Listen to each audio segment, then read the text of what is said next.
नमस्कार अमरावती. अमरावती शहरातील ढासळलेल्या वाहतूक व्यवस्थेविरोधात आता नागरिकांचा संताप उफाळून आलाय. वाहतूक कोंडी, बेशिस्त वाहन चालक आणि वाढते अपघात यामुळे त्रस्त झालेल्या शहरातील मान्यवरांनी थेट पोलीस प्रशासनालाच जाब विचारलाय. माजी राज्यमंत्री डॉक्टर सुनील देशमुख यांच्या नेतृत्वाखाली शिष्टमंडळाने पोलीस आयुक्त राकेश ओला यांची भेट घेत शहरातील गंभीर वाहतूक प्रश्न मांडले.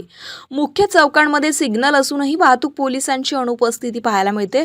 ट्रिपल सीट प्रवास, विना नंबर प्लेट वाहनांची बेधडक धाव आणि नियमांचे सर्रास उल्लंघन यामुळे शहरातील नागरिकांचा जीव धोक्यात आल्याचा आरोप शिष्टमंडळाने केलाय. वातानुकूलित कार्यालयातून ट्रॅफिक नियंत्रण होणार नाही, अधिकारी प्रत्यक्ष रस्त्यावर उतरले पाहिजे असा थेट इशाराही प्रशासनाला देण्यात आलाय. तक्रारीची गंभीर दखल घेत पोलीस आयुक्त राकेश ओला यांनी भर दुपारी शहरातील प्रमुख चौकांची अचानक पाहणी केली. सहाय्यक पोलीस आयुक्त संजय खताळे यांच्यासह विविध सिग्नल चौकांची तपासणी करण्यात आली. याची माहिती मिळताच वाहतूक पोलीस निरीक्षक रीता उईके आणि ज्योती विल्हेकर यांनी ही घटनास्थळी धाव घेतली. गाडगेनगर परिसरातील पादचारी मार्गावरील अतिक्रमण आणि पंचवटी चौकातील वाहतूक अनागोंदी पाहून आयुक्तांनी अधिकाऱ्यांची कानउघडणी केली आहे. अवैध वाहतूक करणाऱ्या वाहनांवर थेट चलान तर नियमभंग करणारी खाजगी वाहने जप्त करण्याचे आदेशही देण्यात आले. चमत्कार दिखाएंगे तो नमस्कार होगा अशा शब्दात पोलीस आयुक्तांनी अधिकाऱ्यांना स्पष्ट संदेश दिलाय. मात्र आता प्रश्न एकच, हे आदेश कागदावरच राहणार की अमरावतीकरांना खरंच दिलासा मिळणार, याकडे संपूर्ण शहराचं लक्ष लागून आहे.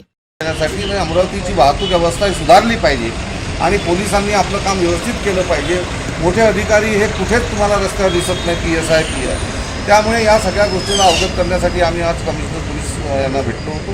त्यांनी अत्यंत सकारात्मक दृष्टीने आमचे पॉईंट नोंदवून घेतलेले आहे आणि ते स्वतः आज अमरावतीतले जे बॉटल नेक्स आहेत ते स्वतः व्हिजिट करणार आहेत आणि मला असं वाटते की काही दिवसामध्ये वाहतूक व्यवस्था सुधारेल.